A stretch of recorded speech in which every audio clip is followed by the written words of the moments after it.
오늘 자업분들에게 한번 그렇게 격려해 볼까요? 하나님 앞으로 나아갑시다. 아멘이십니까? 정말 찬양이 매주 좋은데 오늘은 더 좋았어요. 아멘이시죠? 앞으로 더 도와줄 줄로 믿습니다. 근데 이렇게 찬양이 좋으면 설교가 좀 부담이 돼요. 그럴 때 그냥 찬양하고 끝내면 딱 좋은데 앞으로 이 금요 기도회를 통하여서 여러분 영적인 토양을 다져가는 우리 사랑교회가 될 수 있기를 간절히 소원합니다.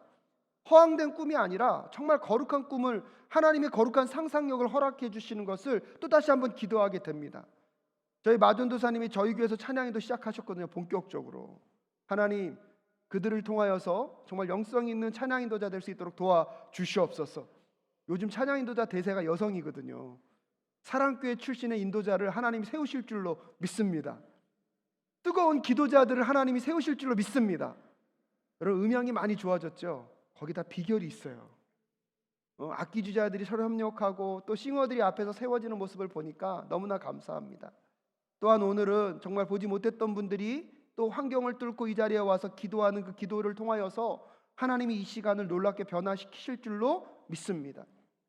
집에서 교회로 걸어올 때 요즘은 좀 제가 추위를 엄청 타거든요. 너무 추워가지고 사실 사방을 도지 못하고 빨리빨리 가는데 정신이 없었거든요. 근데 날씨가 조금 풀리니까 걸음의 속도도 느려지고 주변을 또다시 보게 되더라고요. 매일매일 걷는 거리인데 여러분 똑같은 적이 한 번도 없습니다. 근데 요즘 제 마음 가운데는 그런 소원함이 있습니다. 하나님 이 지역의 변화를 보게 하심에 감사합니다. 하지만 이 변화 속에서 우리 사랑교회가 무엇을 준비해야 합니까? 하나님 이 시대 속에서 하나님이 우리를 통하여서 어떤 일을 이루기를 원하십니까? 끊임없이 기도하고 그것을 준비하는 세대가 될 수 있도록 주님 도와 주시옵소서. 우리 사랑교회 성도님들이 그러기에 더 영적으로 민감한 주의 성도 될 수 있기를 간절히 소원합니다. 그래서 하나님이 일으키시는 그 변화들과 하나님이 역사하시는 그 역사들을 몇몇의 사람들만 경험하는 것이 아니라 온 성도가 한마음 되어서 그것을 바라보게 될 때에 그것을 하나님이 이루시게 하실 줄로 믿습니다. 여러분 어떤 일도요 우리의 힘과 우리의 능력으로 되는 것은 사실은 하나도 없습니다. 놀라운 것은 우리는 실패하고 넘어지더라도 하나님은 하나님의 일들을 감당하시는 분이십니다. 세상이 교회를 뭐라고 말한다 할지라도 그래서 교회가 세상으로부터 본이 되지 못하여서 때때로 바람직한 모습을 보이지 않는 교회들이 존재한다 할지라도 하나님의 나라는 실패하지 않을 것입니다. 하나님의 뜻과 계획은 반드시 이루어질 것입니다. 그러게 우리의 집중은 어디 있어야 합니까? 하나님이 일하시는 곳이 어디인가? 하나님이 어떤 일을 행할 것인가? 여러분 근데요 눈을 뜨고 기도하고 민감하게 반응하면 그 현장을 보여주신다는 사실입니다. 요즘 저의 관심은 집에서 교회로 오는 동안에 또한 가끔씩 요즘은요 제가 그 담임 목회 그 방에서 일을 하는 시간들이 많다 보니까 허리가 좀 안 좋더라고요. 그래서 일어나서 일할 때도 많고요. 도저히 안 되겠다 싶으면 밖에 나와서 이 교회 주변을 자꾸 걷습니다. 걸을 때마다 여러분 제 마음 가운데는요 흥분이 돼요.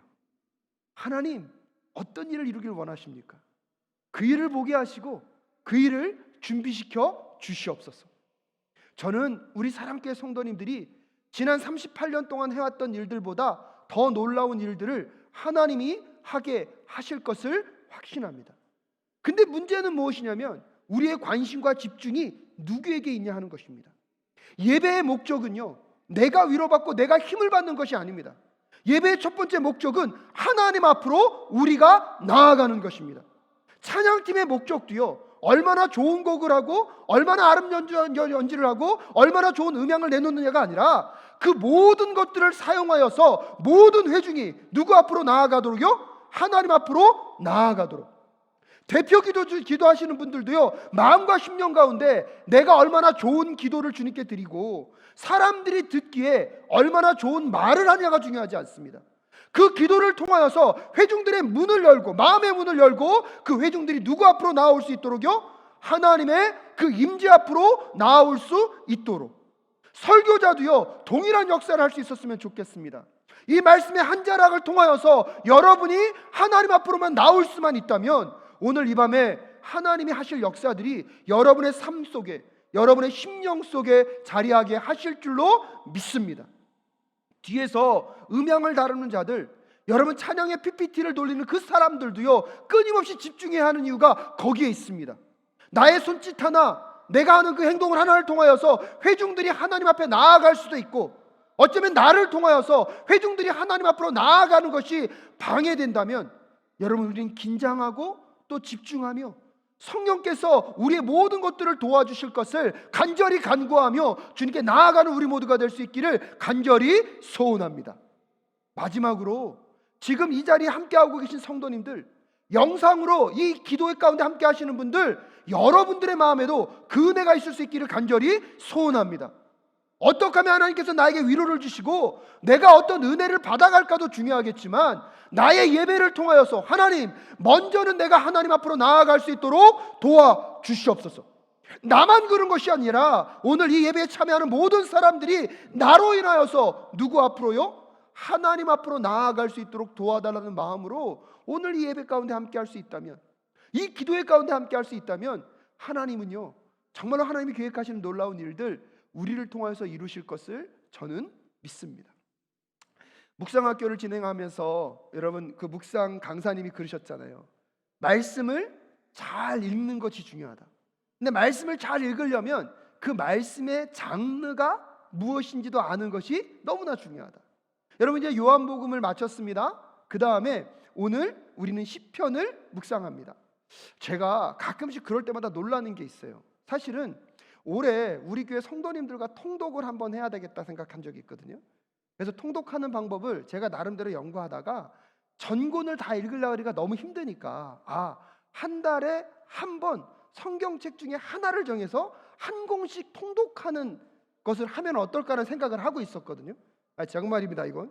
그래서 토요일 날 하루를 잡아서, 예를 들면 마태복음 오늘은 통독합니다. 그러면 앞에 한 5분에서 5분 정도 마태복음을 요약해 드리고 다 함께 그때는 마태복음 통독하고 끝나는 거예요. 그럼 몇 주면 끝날까요? 66권이니까 66주. 그래도 이제 양심은 있으십시오. 요한 1, 2, 3을 한 주마다 통독한다는 것은 말이 안 되잖아요. 그렇게 하면 한 3년 정도 되면 성도님들이 최소한 성경 1독에 대한 그 나름대로의 컴플렉스를 극복할 수 있지 않을까. 근데 이번에 말씀 묵상을 하면서 강사님이 더 좋은 방법을 알려주셨어요. 매일 성경이 6년 동안 전권을 다룬다고 하니까 요한복음이 끝날 때 뭘 통독하라고요? 요한복음을 통독해보면 어떨까. 여러분 3월에 교회 오지 않으시더라도 줌 켜놓으시고 한번 요한복음 한 권 통독을 한번 이뤄보시면 어떨까요? 그렇게 계속해서 말씀도 함께 읽고 또 말씀도 묵상하는 훈련도 하시고, 그러면서 여러분 오늘 특별히 금요기도에 오신 여러분들은 오늘 시편의 말씀의 저자가 하나님께 어떻게 부르짖고 있는지, 또한 그 하나님을 만났을 때 그 마음과 심령 가운데 느꼈을 마음이 무엇인지를 상상하며 읽어보시는 것이 너무나 많이 중요합니다. 특별히 오늘 보면 말씀에서 시편의 기자는요, 하나님을 제대로 믿지 않는 사람들이 형통하고 잘 되는 것에 대해서 많이 고통당하고 있었습니다. 여러분 그것도 힘들어 죽겠는데 나는 하나님을 찾고 믿는다고 하고 있는데 내 삶에 힘겨운 일이 자꾸 찾아오고 있는 거예요. 그것도 너무나 고통스러운 상황이에요. 근데 사실 저는 이 말이요 너무 이해가 돼요. 여러분 혹시 그런 적 있지 않습니까? 나는 정말 하나님께 죽도록 충성했는데 내 인생의 문제는 하나도 풀리지 않아. 근데 예수도 안 믿고 옛날부터 저 아이는 정말 하나님과는 관계없이 살았는데 어느 날 우연히 만나니까 그가 몰고 온 차가 내 차보다 훨씬 좋아요. 그녀가 들고 있는 백이 내 백은 나는 한 번도 가지지 못한 그 백이에요. 그것만 그래요? 자녀들 얘기하는데 기죽어. 대학을 좋은 데 갔답니다. 와, 그는 결혼도 잘해요. 우리의 자녀는 지금 아직도 결혼을 못하여서 배우자 두고 기도하고 있는데 저 사람은 무슨 복을 받았어? 여러분 상대적인 박탈감을요 느끼는 적은 여러분 없으셨습니까? 설교를 준비하면서 성도님들이 없어서 그러면 역시 목회자 저만 영성이 제일 떨어지는구나. 우리의 마음과 심령 가운데 그런 어려움이 있은 적 없습니까?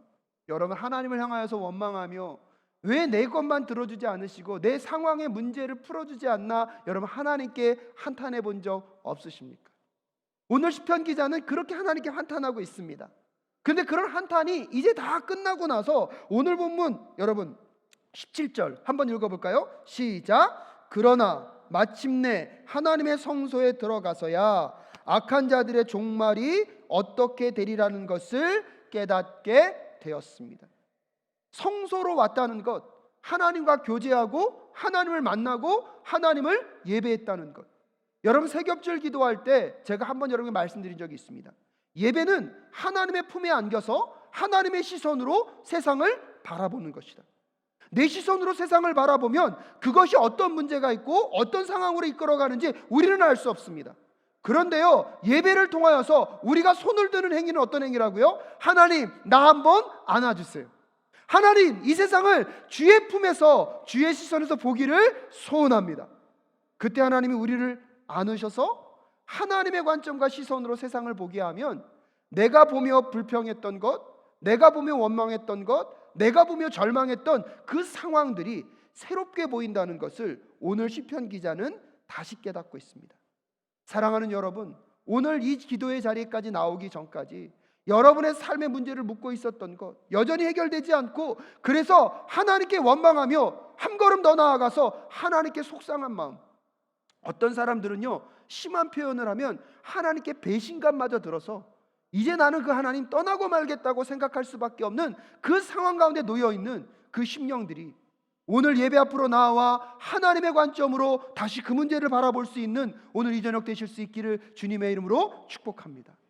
예수 안 믿는 자들, 하나님을 저주하고 하나님을 등진 자들이 저렇게 떵떵거리며 잘 사는데 오히려 나의 삶은 너무나 힘들고 어려워서 하나님을 향하여서 외쳤던 그 시편 기자가 오늘 성소 앞으로 나아옴으로 하나님의 관점으로 보게 되면서 여러분, 악인들이 결국 맞이하게 될 그 심판을 바라보며 다시 하나님 앞으로 나아가고 있습니다. 무엇보다도 여러분, 놀라운 것은 무엇입니까? 오늘 20절 말씀에 보니까요, 아침이 되어서 일어나면 악몽이 다 사라져 없어지듯이 주님께서 깨어나실 때에 그들은 한낮 꿈처럼 자취도 없이 사라집니다 라고 얘기하고 있습니다. 여러분, 시거든요, 여기에는 은유가 있는 거예요. 지금 자기는요 이 땅 가운데 살아가면서 저것이 영원할 것 같다고요. 저것이 없어서 마치 내 인생은 불행하고 저 기도가 응답되지 않아서 내가 지금 이렇게 힘들고 어렵다고 생각했어요. 근데 여러분, 하나님을 만나고 하나님과의 교제가 회복되니까 삶을 바라보는 시선이 달라졌어요. 자기가 부러워했고 악인들의 형통이 여러분 하나님을 원망하는 이야기가 될 수밖에 없었는데, 하나님 앞에서 그 모든 것들을 바라보니까요 그게요 실체가 아니라는 거예요. 마치 뭐와 같은 거예요? 꿈에서 깨어나면 아무것도 아닌 것 같은 것이 곧 지금 악인들이 누리고 있는 그 부함, 악인들이 누리고 있는 그 편함이라는 것이. 여러분도 그런 적 있지 않습니까? 꿈을 꿨는데 내가 너무 바라던 일이에요. 그게 막 이루어지고 이제 딱 성취되려고 하는데 그때 딱 꿈이 어떻게 되죠? 깨요. 그래서요 그날 그 꿈 깨운 사람들은요 봉변당하는 거예요. 엄마! 왜 지금 깨웠어? 저희 아들도요 그럴 때가 있더라고요. 지금요 자기가 사고 싶은 게임기를 막 사려고 그랬는데 아빠가 깨웠다는 거예요. 그래서요 다시 자겠다는 거예요. 소원은 뭐예요? 그 연결해서 꿈을 꾸길 원한다는 거예요. 근데 그럴 수 있습니까? 없습니까? 없어요. 좋은 꿈만 있습니까 여러분? 꿈속에서 정말 악몽과 같아서 깨어나고 싶은데 깨어나집니까? 안 깨어나집니까? 안 깨어나져요. 소리를 지르는데 아무도 도와주는 것 같아 않아요. 그럴 때요 찾아오는 공포감은요 더 무섭습니다. 근데 어느 순간 꿈에서 딱 깨어나고 나면 와, 꿈이었구나, 다행이구나. 제가 몇 번 그런 적이 있어요. 특별히 저는 사실은 가끔씩 목요일 날 밤 늦게까지 있을 때가 있거든요. 그럼 새벽 기도가 그날 금요일이면 굉장히 긴장을 하고 잡니다. 늦게 잤는데요 한 두세 번을 깨요. 어느 날은 제가 딱 깨가지고 와, 큰일 났다, 새벽 기도 늦었다, 정신없이. 근데 새벽 3시예요. 어디서 늦은 거예요? 꿈속에서 늦은 거예요. 와, 그때마다 이 심장이요 벌렁벌렁 뜁니다. 그런데 문제는 뭐냐면 깨어나고 난 순간부터 꿈이니까 어떻다? 다행이다. 여러분, 우리가 살아가는 이 세상은요, 어떤 의미에서 보면 예수 그리스도가 다시 오실 때에 마치 꿈에서 딱 깨어나서 이 땅의 모든 것들은 썩어지고 없어질 것일 뿐이고 영원한 하나님의 나라 것만 남는다는 사실을 우리는 만나게 될 것입니다.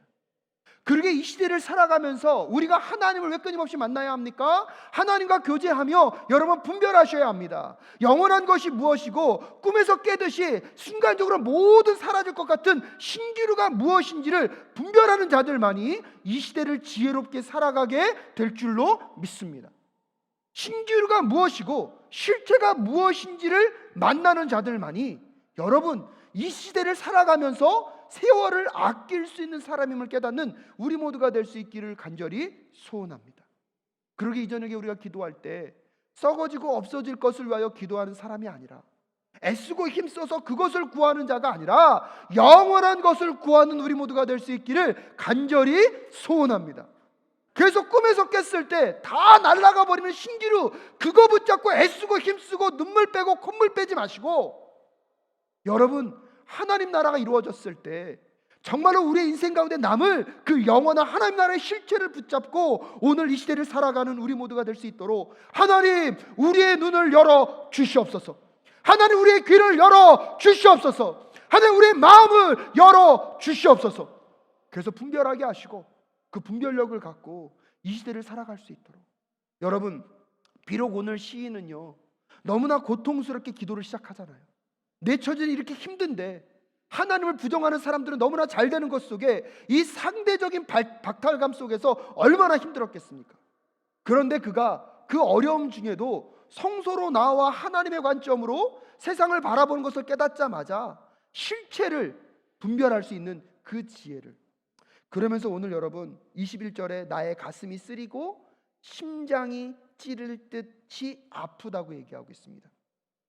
오늘 여기서 말하는 이 가슴, 마음의 중심 여러분 고대 근동에서는 그 지혜가 나오는 근원이라고 생각했습니다. 심장 또 개역개정에서는 콩팥이라고도 해석했는데요 이것은 우리 몸의 은밀한 깊숙한 곳입니다. 오늘 이 시인이 하나님 앞에 처음으로 불평하고 원망했지만 하나님의 관점으로 그 모든 것들이 신기루이고 그 악한 자들이 결국 심판하여 망한다는 사실을 깨닫자마자 누구께 죄송스러워하고 있는 것입니까? 하나님께 죄송스러워하고 있습니다. 근데 여러분 저는요 오늘 이 21절에 그 아픔이 별로 느껴지지 않았습니다. 저도 하나님을 오해한 적 많았고 하나님을 원망한 적도 많았습니다. 하나님께 서운한 적도 많았습니다. 근데요 저는 이렇게 시인처럼 아파 본 적이 없어요. 오늘 저는 하나님께 말씀을 준비하며 그렇게 기도했습니다. 하나님 저는 제 마음 가운데 하나님을 원망하고 하나님을 오해했는데 그 문제가 풀려질 때 이렇게 아파해 본 적이 없습니다. 하나님 오늘 이 아픔 저에게 허락하여 주시옵소서. 왜 그렇습니까 여러분? 오늘 이 시인이 느끼는 이 아픔과 고통이요 그를 살리기 때문입니다. 오늘 그 찔림과 그 고통이요 그 시인을 살리기 때문입니다. 여러분 우리가 하나님을 향하여서 오해했던 것들 그 하나님을 향한 그 오해가 정말로 잘못됐다는 것을 철저하게 깨닫는 순간 여러분의 삶은 온전히 사는 생명의 삶으로 나아가게 되는 것입니다.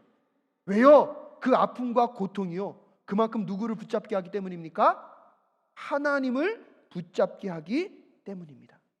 그러면서 이 시인이 아는 거죠. 나는 그렇게 하나님을 원망했고 하나님을 저주했고 하나님께 정말 내 마음과 비통함과 배신감과 쓴소리로 그분을 말하고 있었는데 하나님은 어떻게 했다고요? 24절에 주님의 교훈으로 나를 인도해 주시고 마침내 나를 주님의 영광에 참여시켜 주실 줄로 믿습니다.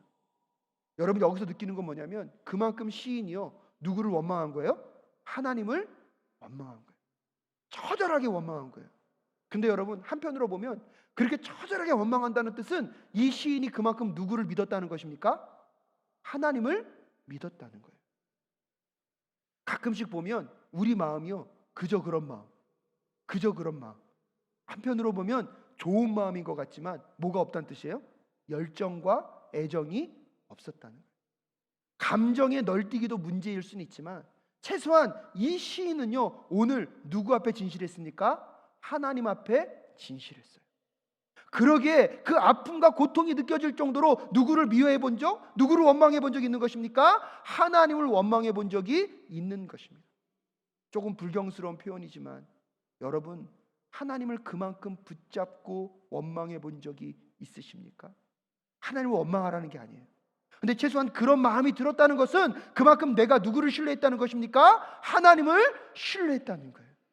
오늘 이 시편 기자는요, 그 마음 속에 자기가 얼마나 잘못된 마음을 품었는지를 깨닫게 됐을 때 여러분, 그의 가슴이 쓰리고 그의 심장이 찔리도록, 그럼에도 불구하고 하나님은 나를 하나님의 의로운 말씀으로 인도하시고 궁극적으로 나를 포기하지 않으시고 나를 하나님의 영광스러운 자리까지, 용서하시는 것만으로도 감사하는데 용서에 머무는 것이 아니라 어디의 자리까지요?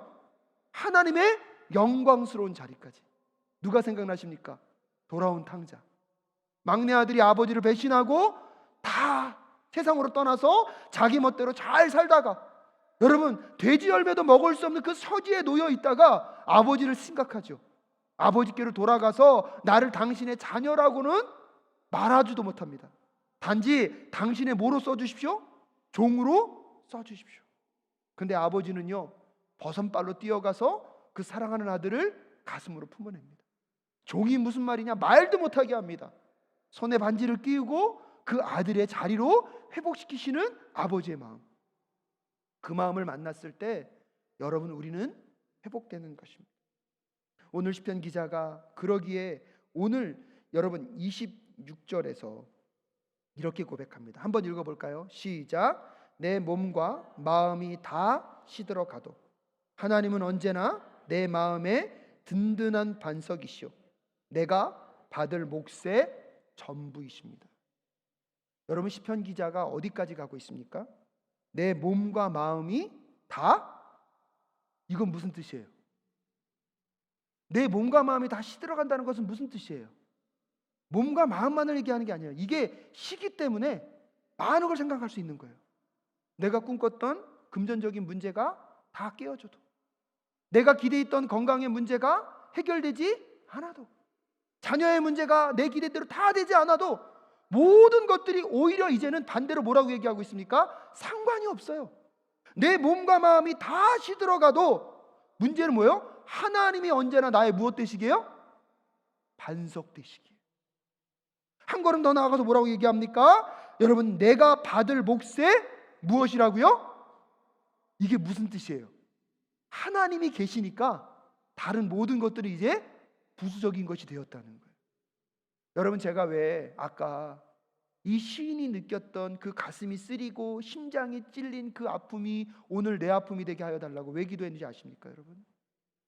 그걸 느꼈기 때문에, 그걸 그렇게 아파하며 내가 하나님이 그런 분이 아님에도 불구하고 내가 그렇게 오해했구나, 이것이 얼마나 잘못된 것이고 이게 하나님 앞에 얼마나 불경스러운 것이고 하나님의 마음을 얼마나 찢어놓은 것인지 알았기 때문에, 그럼에도 불구하고 하나님이 나를 신실하게 인도해 가시고 오히려 내가 기대하는 것 이상으로 나를 영광스러운 계획을 갖고 끌고 가고 계신 하나님이 나의 하나님을 알기 때문에 오늘 마지막으로 뭐라고 고백하는 것입니까? 내 몸과 내 마음이 다 시들어버린다 할지라도, 내 기대대로 내 원함대로 모든 것들이 다 이루어지지 않는다 할지라도, 주여 괜찮습니다. 여호와 하나님은 여전히 내 삶의 반석이십니다. 할렐루야. 더 나아가 여러분, 한 번 하나님은 한 번도 내 삶을 떠나지 않으셨고 앞으로도 떠나지 않게 될 줄로 믿습니다. 그러게 분명한 것은 확실한 건 뭐예요? 누구는 내 곁에 남아 계신다? 하나님은 내 곁에 남아 계신다. 그러기에 하나님, 그것이 내 삶에 내가 받을 마지막 몫임을 나는 알고 있습니다. 근데 그 몫을 이미 뭐 한 것입니까? 받은 거잖아요. 그러기에 오늘 그는 얘기합니다. 주님을 멀리하는 사람은 망할 것입니다. 그래서 여러분, 오늘 시인이요, 마지막에 얘기할 때 앞에서는 악인을 얘기했잖아요. 근데 그 악인을 오늘 풀어서 뭐라고 설명하고 있습니까? 누구를 멀리하는 자? 하나님을 멀리하는 사람. 그 사람은 어떻게 될 사람이라고요? 망할 사람이라. 그래서 한 걸음 더 나아가서 주님 앞에 정절을 벌인 사람은, 이것은 뭐예요? 음행한 사람이라는 거예요. 연인 관계인데 내 사랑하는 연인을 놔두고 다른 사람과 뭐 했다는 것입니까? 관계를 맺음으로 음행했다는 거예요. 음란을 저질렀다는 거예요. 그런 모든 사람들은 결국 어떻게 될 거라는 거예요? 망하게 될 것입니다. 그러기에 오늘 시편 기자가 얘기합니다. 하나님께 가까이 있는 것이 나에게 무엇입니다? 복입니다. 하나님께 가까이 있는 것이 나에게 무엇입니다? 복입니다. 여러분, 세상적인 성공을 거두고 세상적인 어떠한 일들이 이루어지는 게 복이 아니라 누구께 가까이 있는 것이요? 하나님께 가까이 있는 것. 그럼 하나님께 가까이 있는 것이 오늘 시인은 뭐라고 얘기하고 있는 것입니까? 비록 내 몸이 시들고 내 마음이 시들어도 나는 뭐합니까? 괜찮습니다. 왜요? 여호와 하나님이 나의 무엇 되시니까요? 반석 되시니까. 그리고 결국은 그분이 내 삶의 위로고 내 삶의 모든 것을 보답할 하나님이 나에게 주실 몫임을 주여 믿습니다. 그러니까 상황 가운데 뭐하지 않겠다는 것입니까? 흔들리지 않겠다는 거예요. 그래서 여러분께 또다시 묻는 건 그것입니다. 그러면 하나님으로부터 멀리 있는 사람은 무엇입니까? 하나님이 계신데 하나님 외에 다른 것으로 내가 불평하거나 만족하지 않거나 내 마음이 두렵거나 떨리는 사람. 하나님도 좋은데 하나님을 통해서 내 삶에 이것도 있었으면 좋겠고 이것도 있었으면 좋겠고 이것도 있었으면 좋겠다고 생각하는 사람. 여러분, 그러기에 우리는 악인들과 잘 믿는 나를 비교하며 누구를 원망합니까? 하나님을 원망하 아니겠습니까? 저는 오늘 우리 모두가 하나님 앞으로 나아가 깨달음의 은혜가 있는 오늘 이 밤 되실 수 있기를 주님의 이름으로 축복합니다. 여러분의 삶 속에 오늘 하나님이 나와 함께하고 계신다는 것이, 그것이 어떤 복인지 깨달아 알 수 있도록 주님 도와 주시옵소서. 내가 어떤 처지에 있든지 간에 내가 힘들고 지쳐있는 그 상황 속에서도 하나님은 나를 그의 자녀 삼아 주셨고 끝까지 자녀로서 살아가도록 나를 인도해 가실 하나님. 오늘은 넘어지고 오늘은 쓰러졌어요. 오늘은 내 육체가 소잔해가고 내 마음도 갈기갈기 찢어져 있어요. 그럼에도 불구하고 나는 하나님의 자녀이기에 주여 절망하지 않습니다. 원망하지 않습니다. 그 하나님과 다시 일어서는 오늘 이 밤 될 수 있도록 주여 도와 주시옵소서. 세상의 모든 것들을 다 잃는다 할지라도 하나님이 나의 반석 되심을 잊지 않는 주의 백성 될 수 있도록 주님 도와 주시옵소서. 세상으로부터 실패하여서 아무것도 얻는 것 없는 것 같지만 주여 여호와 하나님이 나와 함께하고 계실 때에 이미 세상의 모든 것들을 다 얻은 자임을 깨닫는 이 밤 될 수 있도록 함께 기도해 보시면 어떨까요? 동계올림픽이 이제 거의 마무리 단계로 가고 있죠. 저도 가끔씩 응원을 보며 막 응원했거든요. 근데 금메달 못 땄을 때 제가 못 딴 것처럼 마음이 이렇게 서운하더라고요. 근데 왜 그랬냐면 그들이 그것을 위해서 얼마나 노력하고 수고했는지 제가 아니까요. 다 알지는 않지만 여러분, 세상 속에서 우리가 무언가에 열심을 한다는 게 얼마나 놀랍고 아름다운 일입니다. 근데 열심히 했기 때문에 그것이 이루어지지 않으면 우리는 뭐 할 수 있습니까? 실망하고 절망할 수 있습니다. 그래서 오늘 저는 여러분의 실망과 절망을요 가볍게 평가하고 싶은 마음은 없습니다. 그만큼 진심이셨고 그만큼 열심이지 않으셨습니까? 하지만 거기까지가 세상 사람들이 사는 방법이라면 오늘 다시 하나님 앞으로 나아와 그 모든 문제를 바라볼 수 있는 우리 모두 될 수 있기를 주님의 이름으로 축복합니다. 금운동 아니어도 오히려 나의 삶의 최선이어서 감사하다고 이야기할 수 있는 그 스포츠 정신이 너무나 아름답더라고요. 여러분, 앞으로 우리 사랑교회 예배가 그런 예배 될 수 있기를 간절히 소원합니다. 열심히 살았는데 내 뜻대로 된 것이 하나도 없더라도 예배 자료 나올 때 하나님 최선을 살았고요, 하나님은 여전히 내 삶의 반석이십니다. 하나님 열심으로 최선을 다했고요, 하나님 나의 몫이기 때문에 오늘도 감사함으로 주님께 나아갑니다.